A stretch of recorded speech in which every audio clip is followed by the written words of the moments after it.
బండి సంజయ్. బండి సంజయ్. ఎందుకని బండి సంజయ్? ఏమో దీనికైతే మాకైతే మా లెక్కలు నాకైతే ఆయన వస్తే బాగుంటుంది అనిపిస్తుంది. ఆయన వర్క్ ఎలా ఉంది? ఆయన బాగానే ఉంది. ఆయన క్యాండిడేట్ గా ఆయన మంచి క్యాండిడేట్. ఈ వినోద్ కుమార్ పట్ల మీ ఒపీనియన్? మాకైతే ఏమో ఇదివరకు ఏం ఇట్లా అనిపించలేదు. బండి సంజయ్ రావాలని ఉంది మాకు. అంటే ఇద్దరిలో ఎక్కువ ఎఫెక్టివ్ గా ఈయన చేశాడు. బండి సంజయ్. బండి సంజయ్. బండి సంజయ్. ఓకే. సంజయ్ కాదు, వినోద్ కుమార్. వినోద్ కుమార్ సార్. వినోద్ కుమార్. వినోద్ కుమార్. ఓకే. వినోద్ కుమార్ ఎందుకు వినోద్ కుమార్? వినోద్ కుమార్ సార్ అంటే టీఆర్ఎస్, మన టీఆర్ఎస్ మంచినే వాళ్ళకి చెప్తాను. అంత వర్క్ పరంగా చూస్తున్నాను, క్యాండిడేట్ పరంగా చెప్తున్నావు? నేను పార్టీ పరంగా క్యాండిడేట్ పరంగా? నేను పార్టీ పరంగా చూస్తా, వర్క్ కూడా చేస్తాడు. వర్క్ కూడా చేస్తాడు. బండి సంజయ్ కూడా అన్న వర్క్ చేస్తాడు. అట్లే కానీ బండి సంజయ్ అట నేను పార్టీ లేదు కాదు. బండి సంజయ్ అన్నతోటి ఇప్పుడు కూడా కలవలేను. కలిసి మాట్లాడితే నేను చెప్పొచ్చు ఆయనకు. కాంగ్రెస్ అంటే వాళ్ళది ఎలా ఉందంటారు? బాగానే ఉన్నది. మంచిగా చూస్తున్నారా? ఈ ఇద్దరిలో బండి సంజయ్కే ఉంది అనుకుంటాను. బండి సంజయ్ ఎలా ఉంటుంది తన మార్క్? ఆయన ఇవరకైతే మాకేం చేయలేదు, కానీ మేము అనుకుంటాం వినోద్ కుమార్ వస్తేనే మాకు ఏదన్నా చేయగలుగుతారు. ఎలాంటి పర్సన్? ఎలాంటి అంటే మన క్యాండిడేట్ మంచిగా అనిపించలేదు మాకు. మీ వరకు అయితే వినోద్ కుమార్ ఎలాంటి వాడు? ఎలాంటి వాడైనా కానీ ఇన్ని రోజులు తిరిగిండు కాబట్టి మంచిగా అనిపిస్తుంది. బండి సంజయ్ కొద్దిగా సపోర్ట్ అందరు. ఓకే. బండి సంజయ్ ఓకే. ఈసారి వినోద్ కుమార్ పట్ల? వినోద్ కుమార్ ఇక చెప్పలేము. కేసీఆర్ లేదా ఇక వినోద్ కుమార్ చేంజ్ చేస్తాడు. కాంగ్రెస్ ఏం తెలియదు కానీ మనకైతే బండి సంజయ్ ఓకే. నువ్వైతే బండి సంజయ్ ఓకే. డౌట్. పోయినసారి కూడా ఓకే, ఇప్పుడు కూడా ఓకే. ఇద్దరికే కాంపిటీషన్ ఉంటుంది. ఓకే. ఇద్దరికే కాంపిటీషన్ ఉంటుంది. ఎవరు గెలిచినా కానీ కొంచెం మెజార్టీ తక్కువ వచ్చేటట్టు ఉంది ఈసారి. ఓకే. అంటే మొత్తం కరీంనగర్లో ఇప్పటికీ ఉన్న అంశం ప్రకారం అయితే మనకు యూత్ అంతా ఫాలోయింగ్ బండి సంజయ్ వెనుక ఉన్నారు. ఓకే. ఇప్పుడు వినోద్ కుమార్ సార్ అంటే చాలా మేధావి. ఆయనకి సంబంధించిన వాళ్ళు మేధావులు గిట్ట అన్ని క్వాలిఫికేషన్ ఉన్నోళ్ళు, చదువు సంధ్య ఉన్నోళ్ళు వినోద్ కుమార్ సార్కి వేస్తారు. ఓకే. దాదాపుగా ఇప్పుడు పోయినసారి ఎలక్షన్స్ కంటే ఇప్పటి ఎలక్షన్స్లో ఇప్పుడు దాదాపుగా 90% వినోద్ సార్ గెలిచే ఛాన్సెస్ ఉన్నాయి. బండి సంజయ్ గారికి ఉంటుందండి. బండి సంజయ్ బీజేపీ. ఓకే. తనపై మీ ఒపీనియన్ ఏంటి? బండి సంజయ్ పై ఎలాంటి వ్యక్తి? తను బాగా చేస్తాడు, వర్క్ బాగా చేస్తాడు, అందరిని కూడా కలుపుకోబోతుంటాడు. ఇంకా లోకల్లో అయితే బండి సంజయ్కి ఎలాంటి ఇష్యూ ఉండదు. లోకల్లో తన పర్ఫార్మెన్స్ వరకు అయితే ఎలాంటి ప్రాబ్లం ఉండదు. బండి సంజయ్ ఎలాంటి వ్యక్తి? ఎలాంటివి అంటే ఇవరిదాకా ఏం చేసిండో చేయలేదు, కానీ ఇప్పుడు గెలిస్తే మాకు పనులు చేసే అవకాశం ఉందని అంటారు. చేస్తారని నమ్ముతున్నాను. ఓకే. మరి వినోద్ కుమార్ గురించి ఏమైనా ఐడియా ఉందా? మీ వరకు ఏమనుకుంటున్నావు? మాకు కూడా ఆయన కూడా రావాలనుకుంటున్నాం సార్. వినోద్ కుమార్ కూడా అంటే ఇద్దరి మధ్యన కూడా పోటీ గట్టిగా ఉంటుంది అంటావు? పోటీ వస్తారు వాళ్ళు, ఎవరో ఒకరు పోటీ వస్తారు సార్. బండి సంజయ్ అంటున్నారు. బండి సంజయ్ అంటే బండి సంజయ్ ఎలాంటి పర్సన్ వ్యక్తి? చాలా మంచి మనిషి. అంటే ఇప్పుడు మరి అధిష్టానము అతన్ని కాదని కిషన్ రెడ్డికి ఇచ్చింది అవకాశం, అదేమన్నా ప్రభావితం చేస్తుందా? ఏం కాదు, పార్టీ పరంగా మనకు మంచిగా. సో తన వరకు అయితే తను కరెక్ట్ పర్సన్, చాలా మంచి పర్సన్. ఓకే. అంటే జనరల్గా తను ఎప్పటి నుంచో ఉన్నాడు కాబట్టి బండి సంజయ్ వైపు ఎక్కువ ఛాన్సెస్ ఉంటుంది. వినోద్ కుమార్ కూడా అంతకుముందు కూడా చాలా బాగా చేసిండు. అది బాగా చేశాడా? తన కూడా బాగా చేసిండు. సంజయ్ కూడా బాగానే చేసిండు, చాలా మంచిగా చేసిండు. ఓకే. మార్కెట్కి ఎవరు సపోర్ట్ చేస్తే వాళ్ళకు ఓట్లు వేస్తాం, లేకుంటే మాత్రం ఓట్లు కాదు కదా మార్కెట్లో కూడా రానియం వాళ్ళకు. ఓకే. అంటే నీ వరకు నువ్వు జనరల్? నేను జనరల్గా ఇది చెప్తున్నా, ఎవరైనా సరే ఈ ఇద్దరు క్యాండిడేట్ ఎట్లాంటి వాళ్ళు? మంచోళ్ళ, బాగా చేస్తారా వర్క్? ఇద్దరు క్యాండిడేట్లు మంచోళ్ళే, ఇద్దరు మంచిగానే చేస్తారు, కానీ మాకు సపోర్ట్ చేయాలి. ఓకే. లేబర్కు సపోర్ట్ చేయాలి, చేయకుండా వేస్ట్. అట్లాంటి సపోర్ట్ చేయనోడు వేస్ట్.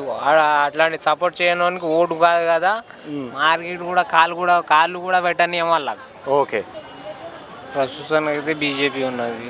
బీజేపీకి నెక్స్ట్ ఇంకో పార్టీ ఏంటి?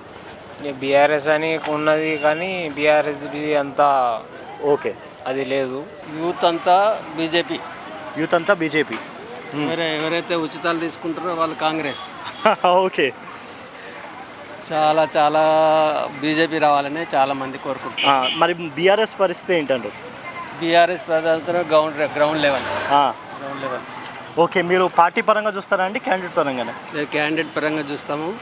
తర్వాత ఎవరి దగ్గర అయితే బాగా చేస్తారో, ఎవరైతే మంచిగా అందరు చూసుకుంటారో, సెంట్రల్ స్కీమ్స్ చాలా బాగుంటాయో వాళ్ళు చూస్తారు. సంజీవ్ అన్న సంజీవ్ అన్న అంటే ఎట్లా ఉంటుంది తన పర్ఫార్మెన్స్?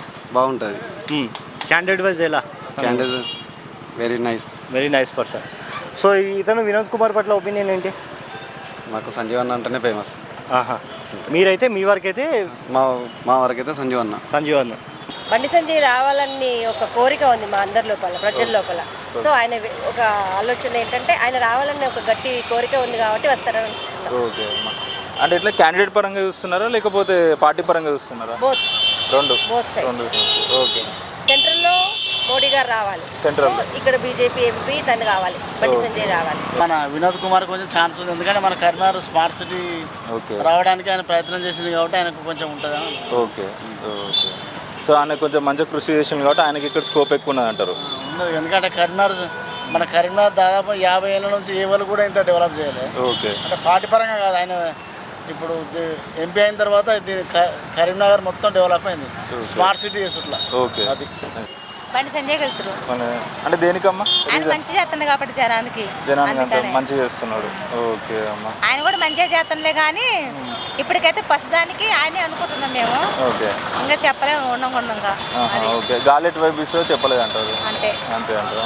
మన తెలంగాణ బీఆర్ఎస్ తెలంగాణ చెప్పిన. ఓకే. ఎందుకంటారు అన్న? మన తెలంగాణ గడ్డలో పుట్టిన తెలంగాణ. ఓకే అన్న. ఇప్పుడు బండి సంజయ్ గారు కూడా ఇక్కడనే పుట్టి పెరిగారు కదా? తెలంగాణనే పుట్టిన కదా నేను, పేరుచెత్తంలో గారు. ఓకే. మన తెలంగాణకు ఓటేస్తాం. అట్లా అంటారు. ఏ పార్టీకి సపోర్ట్ చేస్తారన్న మీరు? ఏం పార్టీవి కానీ తెలంగాణ పార్టీకి వేస్తాను. తెలంగాణ పార్టీకే వేస్తారు. ఓటు తెలంగాణ పార్టీకే వేస్తారు. ఓకే అన్న. ఇప్పుడు వినోద్ గారు వస్తారు అంటారు. ఎందుకంటారు? అని ఉన్నది అట్లున్నది అందరు అంటారు అన్నట్టుగానే ఇక మనకు కూడా నడుస్తుంది. వాళ్ళు కూడా ఇంతకుముందు ఉండిపోయినోడే కదా. ఓకే. అంటే ఎట్లన్నా ఇప్పుడు పార్టీ పరంగా చూస్తారా లేదా క్యాండిడేట్ పరంగా చూస్తారా? క్యాండిడేట్ పరంగానే, పార్టీకి సంబంధం లేదా?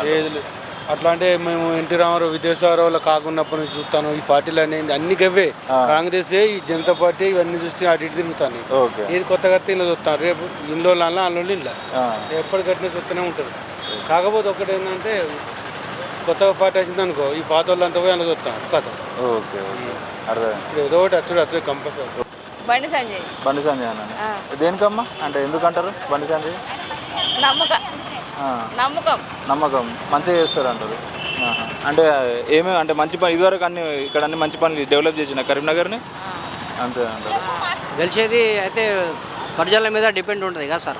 ఓకే. అప్పటికి డిక్లేర్ అయినాక ఏర్పడితే ఎవరు గెలుస్తారో ఏమో దాని ముందు అయితే ఏం చెప్పలేము. ఓకే. అంటే ఇక్కడ గాలి ఎటు సైడ్ వీస్తుంది? గాలి అనేది ఏముండదు సార్, పబ్లిక్ డీ లోపల ఉంటారు. పబ్లిక్ ఇక డీ లోపల ఉన్నప్పుడు మనకు డిక్లేర్ ఉండదు కదా. డిక్లేర్ అయినప్పుడు ఏర్పడితే ఏది వచ్చింది ఇది రాలేదు. అంటే ఇక్కడ ఏది వస్తుంది ఏం చెప్పరాదు సార్, డిక్లేర్ ఏం చెప్పరాదు. జనం లోపల ఉంటది కదా, జనం లోపల ఏముంది ఏమైపోయింది తర్వాత తెలుస్తుంది కదా. ఓకే. అవునా కదా? సరే అన్న. బండి సంజయ్ గెలుస్తాడు కంపల్సరీ 99% నేను చెప్తున్నా. ఓకే. ఎందుకొరకు అని అంటే మన సనాతన మన పూర్వస్థలం నుంచి మనము దాసరికం చేసినాం. ఎక్కడ బ్రిటిష్ వాళ్ళకి చేసినాం, ఇటు వీళ్ళకు చేసినాం, ఎవరికి ఈ ముస్లిం వాళ్ళకు చేసినాం. ఎంతో మనము దాసరికం చేసినాం. ఒక్కసారి రావాలి, వస్తే మోడీ సెంటర్ ప్రభుత్వం లోపల మనకు అన్ని సౌలతులు కల్పిస్తాడు, చేస్తాడు. నేను ఎంపీ వినోద్ కుమార్ గారు గెలుస్తారని నాకు నమ్మకం ఉంది. ఓకే. గత గవర్నమెంట్లో మనకు అన్నీ మంచిగా చేసారు వాళ్ళు, ఏది కూడా మనకు డ్యామేజ్ చేయలేదు. కాకపోతే జనాలకు ఏమైందో తెలియదు, అటు డైవర్ట్ అయిపోయారు. బస్సు ఫ్రీ అని చెప్పారు, అది చెప్పారు, ఇది చెప్పారు, అన్నీ చేశారు. కానీ అన్న మనకు పార్టీ ముఖ్యం కాదు, మనకు మనిషి ముఖ్యం. మనకు పరిపాలించే మనిషి అనేది వ్యక్తిగత అనేది కరెక్ట్ ఉండాలి. ఆ క్యాండిడేట్ ఉంటే మనకు ఖచ్చితంగా ఎవరు వచ్చినా పర్లేదు, మనకు మంచి చేసేటోళ్ళు రావాలి. నాకు తెలిసి అయితే సెంట్రల్లో మోడీ ఉండడమే బెస్ట్ అనుకుంటాను. ప్రపంచ దేశాలలో మొట్టమొదటి వ్యక్తిగా సైలెంట్గా తన పని చేసుకుంటూ మన దేశాన్ని కాపాడుతాను కాబట్టి 100% మోడీనే ప్రధాని కావాలని నా ఆకాంక్ష.